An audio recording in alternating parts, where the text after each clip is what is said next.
അപ്പം നമ്മൾ പടിപടിയായിട്ട് പഠിച്ചു വരുമ്പോൾ അവനവനെക്കുറിച്ച് പഠിക്കണമെങ്കിൽ അവനവനും പ്രകൃതിയും കാലവും തമ്മിലുള്ള ബന്ധം വളരെ പ്രധാനമാണ്. മനുഷ്യനും ടൈമും തമ്മിൽ വലിയ ബന്ധമുണ്ട്. കാരണം മനുഷ്യൻ ജനിക്കുന്നു, വളരുന്നു, കല്യാണം കഴിക്കുന്നു, അങ്ങനെ ഓരോ ഓരോ ഘട്ടം കഴിഞ്ഞ് മരിച്ചു പോകുന്നു. ഇതൊക്കെ സമയബന്ധിതമാണ്. എന്തിന് പേരിടണത് 28-ാം ദിവസം, ചരട് കെട്ട്, അല്ലെങ്കിൽ 6-ാം മാസം ചോറൂണ് എന്നൊക്കെ ഒക്കെ സമയബന്ധിത. 28 വയസ്സായി കല്യാണം കഴിക്കണില്ലേ, 20 വയസ്സായി കല്യാണം കഴിപ്പിക്കണില്ലേ പെൺകുട്ടിയെ, കല്യാണം കഴിച്ചിട്ട് 2 കൊല്ലമായല്ലോ, പ്രസവിച്ചില്ലേ, വിശേഷമില്ലേ, ഒക്കെ സമയബന്ധിതമാണ് നമ്മൾ.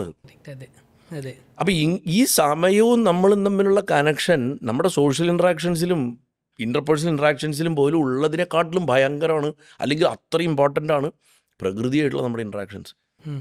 നമ്മൾ പറയും തണുപ്പ് കാലമാണ് വരണത്, എനിക്ക് ഉറപ്പാണ് അസുഖം വരും. എനിക്ക് വേനൽക്കാലം ഇഷ്ടമല്ല, എനിക്ക് തണുപ്പാണ് ഇഷ്ടം. മഴ എനിക്ക് ഭയങ്കര ഇഷ്ടമാണ്. നമ്മൾ അതിനൊരു ഓബ്ജക്റ്റ്, അതൊരു കാലമാണ്, ആ കാലത്തിനെയാണ് നമ്മൾ ഇഷ്ടപ്പെടുന്നത് അല്ലേ. അവരുടെ കൂടെ ഉണ്ടായിരുന്ന കാലം എത്ര സന്തോഷമായിരുന്നു, എൻ്റെ ആ സർവീസിൽ ഞാൻ ഇന്ന സ്ഥലത്തിരുന്നപ്പോൾ എന്ത് നന്നായിരുന്നു, ഒക്കെ കാലത്തിനെ കേന്ദ്രീകരിച്ചിട്ടാണ് നമ്മുടെ എല്ലാ മെമ്മറീസും. കുട്ടികളൊക്കെ ചെറുപ്പമായിരുന്നപ്പോൾ ഇതിലും നല്ലതായിരുന്നു ജീവിതം.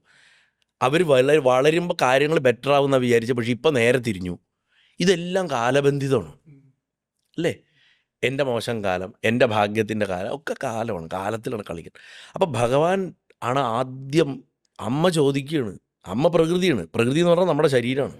ആ ശരീരത്തിലിരിക്കുന്ന ആൾ ചോദിക്കുകയാണ് ആത്മാവിനോട്, ഞാനും കാലവും തമ്മിലുള്ള ബന്ധം എന്താ, how it is affecting me എന്ന് ചോദിച്ച അമ്മയുടെ ഏതോ അങ്ങനത്തെ ഒരു ചോദ്യത്തിൽ നിന്നാണ്, ആ പരാശക്തിയുടെ ആ ചോദ്യത്തിൽ നിന്നാണ് മഹാദേവൻ്റെ ആ ഒരു ഉത്തരാദ്യം വന്നിട്ടുണ്ടാവുക. അത് യാതൊരു സംശയമില്ല. മഹാദേവ.